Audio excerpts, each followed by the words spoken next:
টিঙালৈ বনিজলৈ কিন্তু মূৰ্খ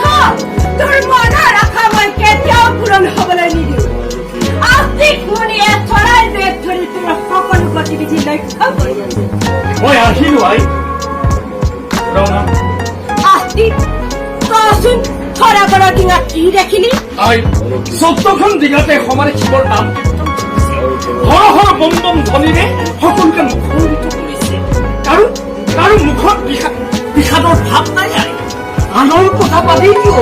নিষ্ঠুৰ চন্দ্ৰহৰৰ মুখতো কোনো বিষাদৰ ভাৱ নাই কিমান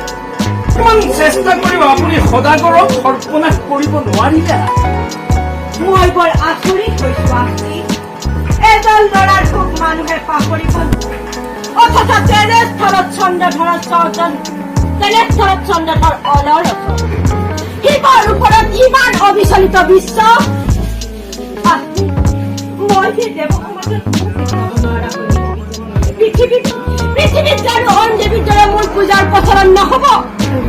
তাতে আকৌ আই আপুনি দেৱাদিদেৱ মহেশ্বৰৰ কন্যা কি যে বৰ লাজৰ কথা হৈছে আই পিতায়ে মোৰ সকলো সৰ্বনাশৰ মোৰ চৰিত ভক্তসকলক বেছি মৰম কৰে সেইটো চিৰন্তন সত্য কথাই হাতত বেলপাত এটা লৈ নম শিৱায় বুলি কলেই হৈ যায় যি লাগে তাকেই পায় কিন্তু তেওঁতো মোক কোনো বাধাৰ সৃষ্টি কৰা নাছিল চন্দ্ৰধৰৰ 6জন ল'ৰা যেতিয়া মোৰ নিৰ্দেশত সৰ্পৰ দংশনত মৃত্যুৰ মুখত পৰে তেতিয়াওতো তেওঁ মোক কোনো বাধাৰ সৃষ্টি কৰা নাছিল সেইটো সঁচা কথাই ভোলানাথৰ কৃপাতে আজি চন্দ্ৰধৰ মায়া মমতা সুখ তাপৰ পৰা বহু সেইবাবে আজি তেওঁ অলৰ ওচৰ ঠিক কৈছ আস্তিক ঠিক কৈছ পিতায়ে আজি তেওঁ ভক্তসকলৰ ওচৰত মোক পৰাজয় স্বীকাৰ কৰা